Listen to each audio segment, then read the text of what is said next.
Assalamualaikum warahmatullahi wabarakatuh dan Shalom. Perkenalkan, nama saya Alvina Dwi Angelindasi dengan NIM A251210006. Saya dari program studi pendidikan kimia kelas B. Pada saat ini saya akan menjawab soal dari mata kuliah kimia fisik. Berikut soalnya. Soalnya yaitu amoniak adalah salah satu senyawa nitrogen yang sangat penting, terutama untuk bahan baku pupuk dalam skala industri. Amoniak diproduksi dengan proses Haber yang mereaksikan nitrogen dan hidrogen dengan katalis besi.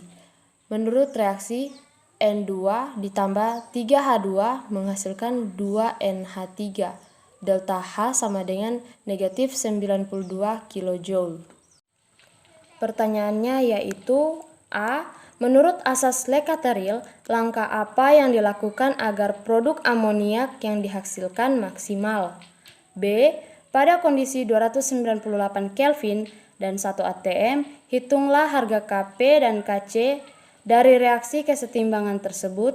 Jika diketahui, delta G 0F NH3 sama dengan negatif 16,7 kJ per mol, delta G 0F N2 dan H2 sama dengan 0.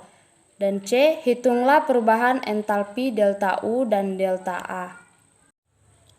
Nah, jawaban bagian A yaitu langkah-langkah yang perlu dilakukan agar produk amonia yang dihasilkan maksimal, yaitu yang pertama, jika konsentrasi N2 dan H2 ditambah, maka setimbang akan bergeser ke kanan atau bergeser ke produk. Yang kedua, jika volume diperkecil dan tekanan diperbesar, maka setimbang bergeser ke jumlah koefisien yang kecil atau ke produk. Dan yang ketiga, jika suhu diturunkan, maka setimbang bergeser ke arah reaksi eksoterm atau ke kanan atau ke produk.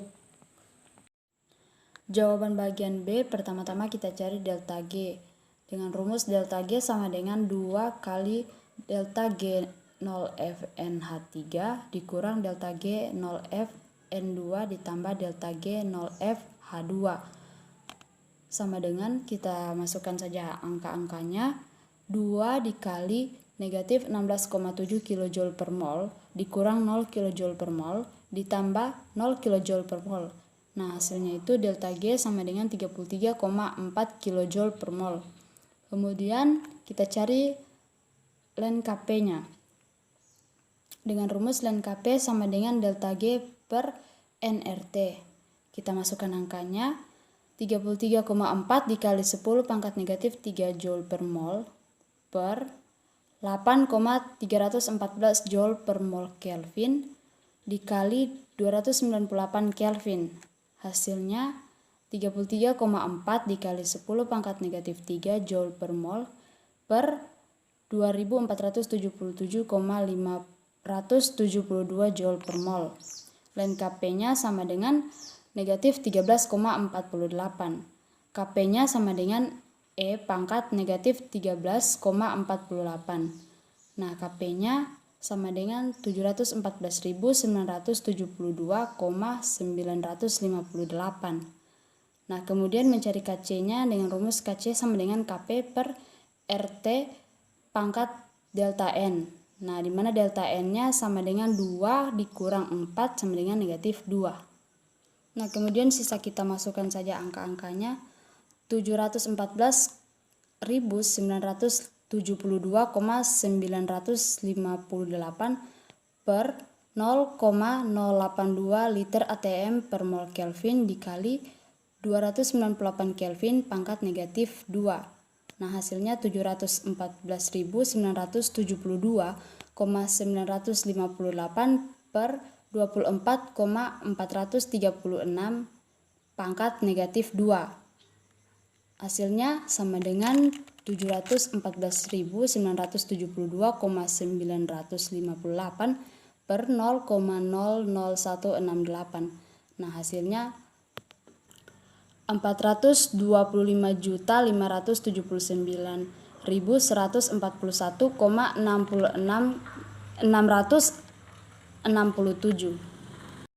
Nah, jawaban bagian C menggunakan rumus delta G sama dengan delta H dikurang T delta S.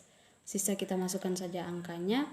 33,4 kJ per mol sama dengan negatif 92 kJ dikurang 298 Kelvin dikali delta S. Nah, untuk mencari delta S, maka delta S sama dengan negatif 33,4 kJ per mol dikurang 92 kJ per negatif 298 Kelvin. Hasilnya negatif 125,4 kJ per negatif 298 Kelvin. Nah, hasilnya itu delta S sama dengan negatif 0,4208 kJ per mol Kelvin. Kemudian delta H sama dengan delta U ditambah RT delta N. Nah, delta N-nya sama dengan negatif 2.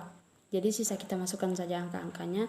Negatif 92 kJ sama dengan delta U ditambah 8,314 Joule per mol Kelvin dikali 298 Kelvin dikali negatif 2.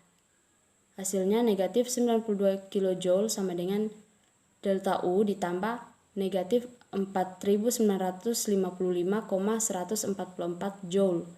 Nah, delta U-nya sama dengan 92 kJ ditambah 4955,144 Joule menghasilkan delta U sama dengan 98,955 kJ. Nah, untuk delta A, rumus mencarinya delta A sama dengan delta U dikurang T delta S.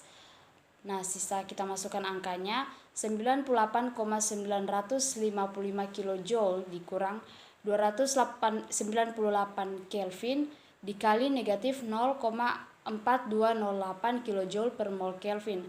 Hasilnya 98,955 kJ ditambah 125,3984 kJ per mol. Nah, jadi hasilnya delta A sama dengan 224,3534 kJ per mol. Demikian jawaban dari soal kimia fisik. Saya ucapkan banyak terima kasih.